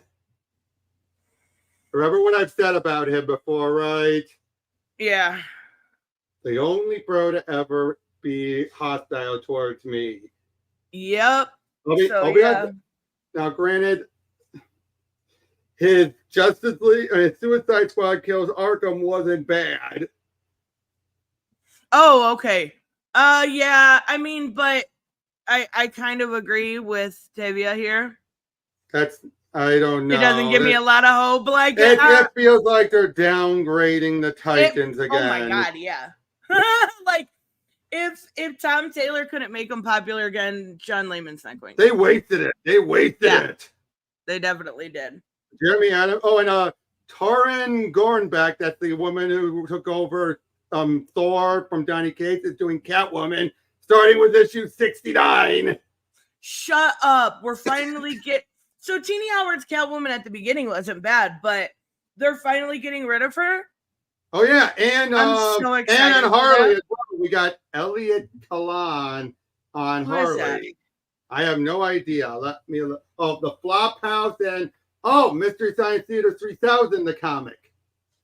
I mean, I don't even care. It's got to be better than Teenie Howard, right? The big wigs here at DC want, the big wigs at DC want to meet me to be clearer on the snooze listed text. So here goes nothing. When Harley Quinn discovers her favorite dangerous neighborhood in Gotham City, Throat Cut Hill has been gentrified beyond recognition. She breaks bad and sets out on a one clown woman mission to make Gotham City safe for crime again. It's been gentrified beyond recognition. So what she wants to do is make it crime failed again. I mean, I could see that story working, but you're already... They lost me. They lost me already. And they want to make her they try to make her a villain again, a full-on villain. Sounds like maybe anti-villain, but let's look at the Catwoman one. I mean, it's gotta be better than Catwoman. Howard. That's what I'm gonna keep saying. It's gotta be better. Selena Kyle does not know why the attempt on her life was made, nor does she know who ordered it. As she desperately searches for clues as to who has and suddenly orchestrated this lethal manhunt against her, one thing becomes abundantly clear. The actors don't lie in her life as the Catwoman of Gotham City. To save her own life, Selena Kyle must re-enter the world of a sinister international syndicate that years ago helped the Transformer into the world's foremost thief. A tale of identity, broken alliances, and pulse-pounding action begins here. So in other words, she's leaving Gotham. All right, cool. Get her the fuck away from Gotham. Let's do something fun with her. That one sounds way more interesting. Yep. And G. Will Wilson is still on Ivy? On Ivy. I mean, Dan Waters is taking over Nightwing. Dan what? Hey, I think that's a good choice. That'll be a good choice. Yeah, that could be good. Oh, come on, he did some of your favorite books. Yeah, Chris Corden, and I'm not familiar with Chris Condon. No idea. That's a new person. Yep. Or Green Arrow. Yeah, taking over Green Arrow. I think this is good. I think this is a good shakeup. I mean, the Harley doesn't give me much hope. Neither does the Titans, but the rest sound decent. Yeah. Come on, just give us a good Harley book. Bring Steven Stejek in. And Philip Kennedy Johnson is taking over Batman and Robin. Philip Kennedy Johnson is? On Batman and Robin? Why are they bringing back Jeremy Adams? Like, this is... Well, Jeremy Adams is still doing Green Lantern. Okay, fine. Give him more. He's still doing Green Lantern, and they have that big event going on. And he actually does have a story going on in Brave and the Bold. Oh, okay. All right, fair. Yeah. Wait, Tony's false flagging channels? Really? That's what I've heard. I've heard about Katie, for example, pretty much full on took one of Matt Bauer's streams and just put it on hers. I did see that. Yeah, you can't. I understand she's a clip channel, but that's not a clip. That's not a clip. That's like the whole fucking thing. Yeah. Yeah, you have that, and from what I heard, Matt Bauer did an artwork of Tony's frog, and now Tony's saying, "Oh, it's my character. It's mine now." Who did that? That's not how it works. I mean, I really hope that's not true. Like, that would be so hypocritical if it is that's true. That's what I've been hearing. That's why I've been hearing that he is claiming that he can use that artwork from Matt Bauer, even though because it's his character. It's like that's not how it works. Yeah. You can prevent him from doing anything with that artwork, but that's all you can do. You can't sell it on your own, even if that's because it's your character. Yeah. It's why most people. That's why you can't use fan art and stuff. Exactly. You can't use fan art because it belongs to the artist. Matt Bauer is I've never seen anything, but I only know that he's a comic skater. He's a comic skater, one of the more extreme ones. A bit of an ass, but it's Bauhr. It's how you say his name. Well, Bauer. You know what's important right now? Let's get to this. I have been so excited for this. Let me get over here. All right, this is, and I wanted to. Sorry. What? Sorry. I just read the rest of what Samuel had said. Wow. Yeah. Betrayals. Oh no, not Trumpy. Anyways, so we've got Jerris Johnson's newest one, Kiss from a Rose. I seen the short a few days ago, and I have been really looking forward to this, so I wanted to make sure to react to it. I love Jerris Johnson. If you guys are unfamiliar, he is incredible. I use a lot of his stuff for like intros. I use the song Levitate for our intro for Drunk Box and stuff like that. Great artist. This song to me has a like close place in my heart ever since I was very young. Like, I feel like every Batman fan would say that. But this is the metal version of Kiss from a Rose. Oh. Hell yes. I am so stoked. How hard it is for me right now to not sing this. It is the most amount of self-control I have right now. Sure. To not embarrass myself. We hear you. What? Get out of here. Big major one. What's that? Just weird the way how it's the way the camera is on its mouth. Some of those when it's on the real close up, this is a little weird. Other than that, this is good. Well, he usually does a lot more in-depth videos for his original stuff, but I think because this is a cover, it's kind of more of a feel-good, like. Oh, I know. I'm just saying, the way his mouth looked when he's like when it's close up on him, it's just a little weird looking. But other than that. Oh, I love it. It's so good. I'm going to listen to this a million times. It's already in the works. I already know this. It's so good. I absolutely love it. I can agree with Rita this way. The original one is still better, but this is not bad. It's so good. I don't know if I dig that. Like, I love this song. I feel like that part was a weird choice. Yeah, it sounds like a bit too different. Yeah, like it felt like two different songs. He was trying to do the Sleep Token 2 different song thing, but it didn't flow quite as well for me. Other than that, I have no complaints. Yeah, exactly. I was going to say, it's not perfect, but that's what I think. I think the original is still better, but this is still good. Oh. Hey, that was good. That was good.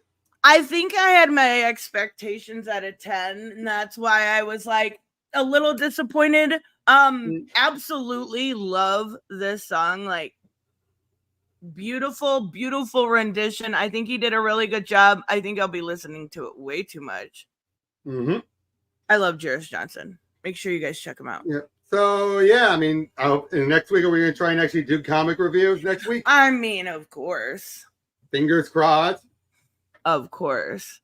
Yeah, but I gotta say though, with getting back to DCLN, I am looking forward to it. I really am.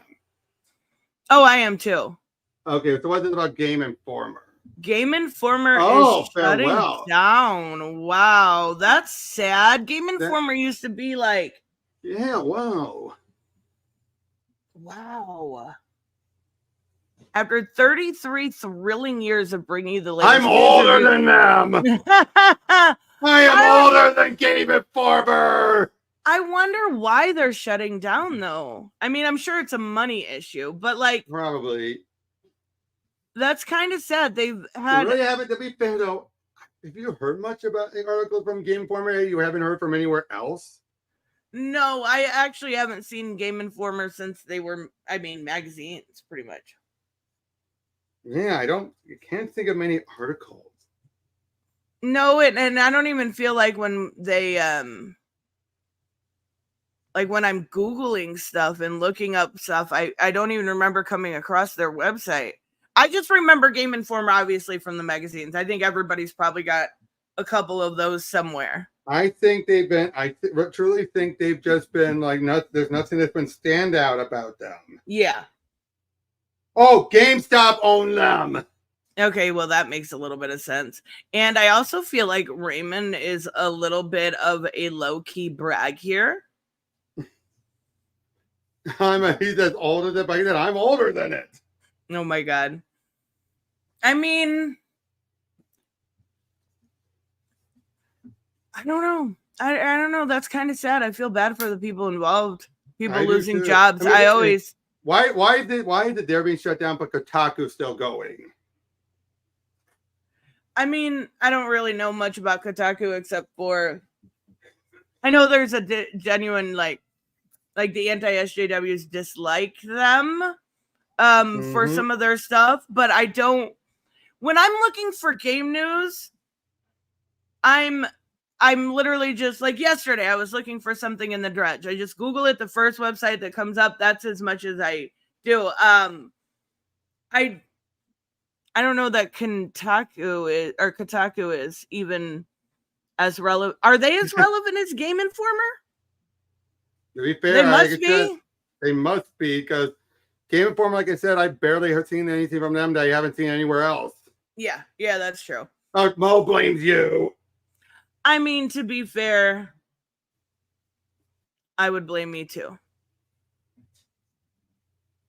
I would always take the blame. All right, what do you got going on at your channel?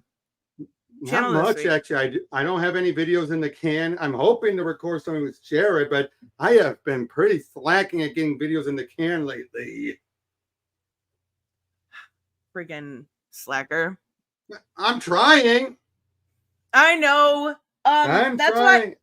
That's what I gotta record one with you when we do comics next week. I've been really bad about it. I understand. I wouldn't mind doing one with Raven or anyone else if any of them are up for it. But as far as I've been playing Star Wars Bounty Hunter that just came out. How is it?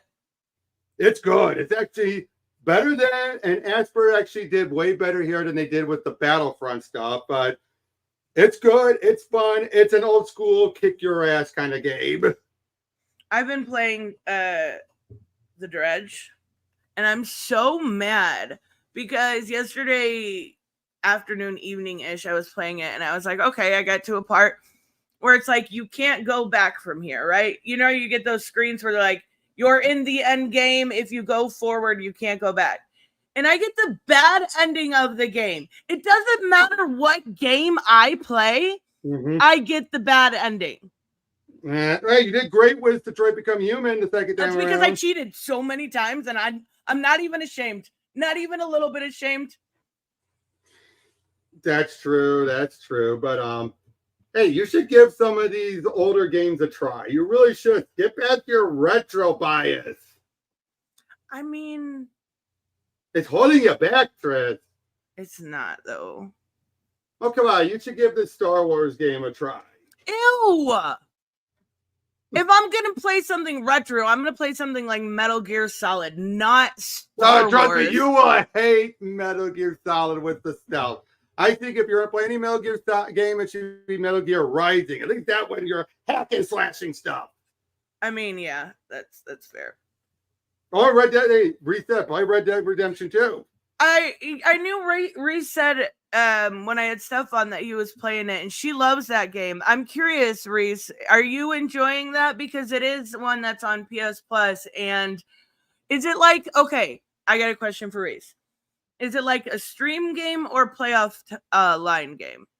Because there is definitely a difference. Because I feel like there's a lot of games that I love recently that if I played on stream, people would be so fucking bored. Like, can you imagine me sitting here playing Dave the Diver, catching fish, and making sushi? Everyone would be like, no. I would say it'd be just like you try. I still agree with Ray. Play Psychonauts. I have that on Steam. You can play it from there if you want. I might download it. Give it a shot. Give it a shot. It's by the same guys who did it was Double Fine. It did Brutal Legends. Oh, I think I do remember you guys saying that. Okay. Yeah, same guy did. Hey, the people, and I told you those adventure games, Grim Fandango, same creator who would go on to who do Brutal Legends. Stream the story, play online off air. Okay. All right. I'm gonna download it because it's a big game. Yeah, I'm gonna see if I can make room on my PlayStation because uninstall Suicide Squad. Yeah, that's exactly what I was gonna say. Yeah, seriously, I have not touched that since the last time I joined you guys. I told you how long ago that was. I actually thought of Ghost of Tsushima too because it's so beautiful. Yeah, but like I said though, that Star Wars game, it's a good one. It's like I said, old-fashioned kick your butt kind of game. Like if you're used to modern difficulty, that's not a but without going Dark Souls level, it's not that bad. But still, exactly. In fucking Hood it said, not unless Dave is muff diving. Yeah, he doesn't do any muff diving, but he does have a pet cat named Momo. Come on, Ghost of Tsushima, Mo. And that's was the other one I thought of. I'm going to finish Life is Strange, but I think Red Dead will be my next one. I'm gonna cry. I'm gonna fucking cry. I know it. What? Steph said I was gonna cry. About what? End. I don't know. I don't know what. Stop! Why are you making me say Tsushima? Am I saying it wrong? Ghost of Tsushima? I'm pretty sure that's right. Oh, gee, yeah, the stealth game. It's partly a stealth game, yeah. But it's pretty, and it looks like 47 Ronin. It does. Am I saying it wrong? No, you're saying the way I've always heard people say it. I'm white, Mo. I'm white. I try my best, but I'm gonna mispronounce it. It's Mo. That's true. That's very. Why are you letting Mo get to you when it is Mo? That is true. All right, guys, we are going to wrap up.